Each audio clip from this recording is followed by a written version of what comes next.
সদর। আমার প্রজেক্টের নাম কি? সাইবারট্রন।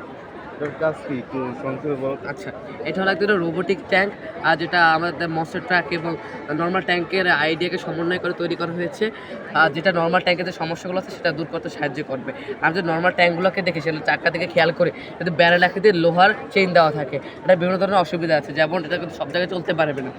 সব জায়গায় চলতে যদি কাদার মধ্যে কাদা বা একটু গভীর গর্তে পড়ে সেটাকে তারা নিজেকে রিপেয়ার করে উঠতে পারবে না। আমরা যে ডিজাইনটা তৈরি করেছি সেটা সাধারণত বাধা বা গর্ত থাক সেটাকে তো নিজে নিজেই চলতে পারবে, মানে সামনে কোনো বাধা তাকে ছিকিয়ে রাখতে পারবে না। এছাড়াও একটা রিমোট বা মোবাইলের মধ্যে কন্ট্রোল করা যায়। আমাদেরটা মোবাইল দ্বারা কন্ট্রোল করা যাবে। আমরা যেটা বড় করে আরও করে বড় পরিসরে, সেক্ষেত্রে এটা ডিস্টেন্স থাকতে পারে মোবাইল আর এটার মধ্যে সেটা প্রায় 200 থেকে 300 কিলোমিটারের মধ্যে। এর কারণে এর মধ্যে কিন্তু আর মানব শক্তি কিন্তু লাগছে না, কারণ এটা ওয়েটটা কিন্তু কিছুটা কমে যাচ্ছে। তো ওয়েট কমার কারণে কিন্তু স্পিডটা কিন্তু এই ডিজাইনের কারণে একটু বেড়ে যাবে। এটা কিন্তু অনেক ডিজাইন মানে অনেক স্পিড আছে। এছাড়াও এটা 360 ডিগ্রি টার্ন করতে পারবে, একসাথে নিজ অক্ষের উপরে টার্ন করতে পারবে। আমরা যদি দেখি নর্মালটাকে টার্ন করতে হালকা রোটেট করতে কিন্তু অনেক সময় নিয়ে ফেলায়, যদি কিন্তু একটা সেকেন্ডও অনেক মূল্যবান সময়। সেক্ষেত্রে আমাদের এটা নিজ অক্ষের উপরে টার্ন করে অন্যদিকে ফায়ার করতে পারবে।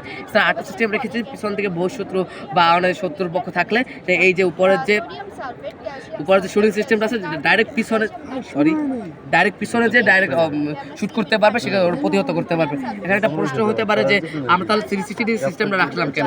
আমরা এখানে তো সময় একটা বড় ফ্যাক্টর হিসেবে আসছে। যেমন এটা পুরোটা রোটেট করতে সময় লাগবে প্রায় 15 থেকে 20 সেকেন্ড। 1 সেকেন্ডে কিন্তু একটা বোমা এসে এটা কিন্তু ডিস্ট্রয় করে দিতে পারে। সেক্ষেত্রে উপর সিস্টেম আমরা ইউজ করি সেটা কিন্তু পুরোটা এই পাশে আসতে সময় লাগবে 2 থেকে 4 সেকেন্ড সর্বোচ্চ। এটা কিন্তু সেক্ষেত্রে প্রতিহত করা যেতে পারে।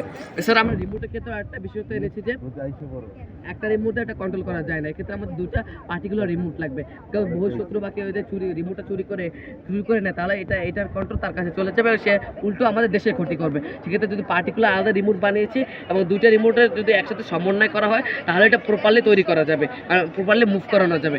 এটা বিশেষ এটা রেখেছি। এছাড়াও আমরা একটা এনার্জির কথা ভেবেছি যে আমরা যদি দেখে এটা যুদ্ধক্ষেত্রে নিয়ে গেলাম, যুদ্ধে অনেকক্ষণ করছে, পরে যদি এনার্জি শেষ হয়ে যায় বা চার্জটা শেষ হয়ে যায় তাহলে কী করবে? এটা তো কোনো মূল্য থাকবে না। সেটা আমরা ভেবেছি যে এটা যে বডিটা আছে বডিটার উপর আমরা একটু কাস্টমাইজ করবো, বা সেক্ষেত্রে আমরা এই বডির মাধ্যমে আমরা একটা এনার্জি পাবো।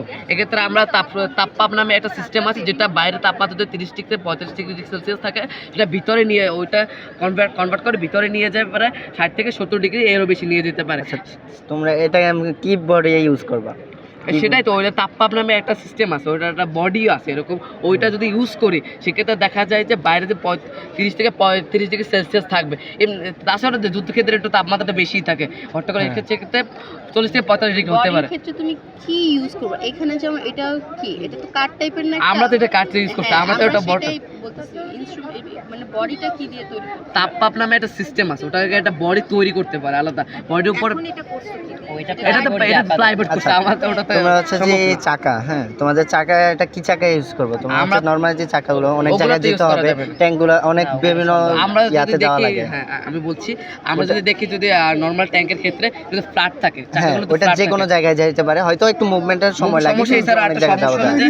দেখা যায় যে এটা নরমাল ট্যাঙ্ক হিসেবে থাকে, নরমাল ট্যাঙ্কে এটা প্রথমটা অতিক্রম করলো, তারপর এটা কিন্তু মাঝখানে বেজে যাবে, সামনে আসতে পারছে না, পিছনে আগাতে পারছে না, সেক্ষেত্রে বেলটা খুলে যায়, এটা নষ্ট হয়ে যেতে পারে।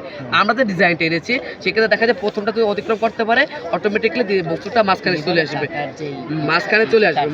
সেক্ষেত্রে প্রথমটা যেহেতু পারছে চাকাটা অতিক্রম করতে, পিছনের চাকাটা কিন্তু অতিক্রম করে ফেললো খুব অনায়াসে, সেক্ষেত্রে দেখা যায় এটা কিন্তু সমস্যাটা হচ্ছে না।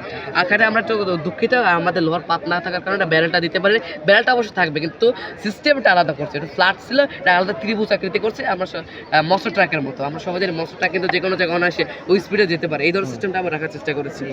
এছাড়া এটা সংযুক্ত, আমরা মূলত বাংলাদেশ সামরিক শক্তি হিসাবে কাজ মানে সামরিক শক্তিকে স্ট্রং করার জন্য এগুলো বানিয়েছি। এটা হলো ডিফেন্সের জন্য। এটা আমাদের একটু কারেন্ট, এটা আমরা একটু সোল্ডারিং করতেছিলাম, সোল্ডারিং আপনার সাথে করতে পারিনি, এটা একটু কাজ আছে। কাজটা হলো যে বাইরে ভবিষ্যতের কোনো যান্ত্রিক যান যেমন বিমান না হলো কোনো যান থাকতে পারে, যেমন ট্রাক বা বড় বড় মিসাইল লঞ্চারগুলোতে আমাদের দেশের রাডারের মধ্যে এসে পড়ে, তখন সেটা সেন্স করতে পারবে সেন্সরের মাধ্যমে। এর ফলে দেখা যাবে যে কি সেটা সেন্স করার কারণে এটা রিপোর্ট দিয়ে যাবে, পুরো রিপোর্ট দিতে পারবে একটা যে আমাদের দেশের মধ্যে আসছে, এবং সেটা নিজের যে শক্তিটা আছে বা এটা আমরা কামান দিতে পারি, ভিতরে আমরা মিসাইল দিতে পারি বা বুলেট দিতে পারি, সেটার মাধ্যমে সেটা ওটা ওই যানটাকে প্রতিহত করার চেষ্টা করবে।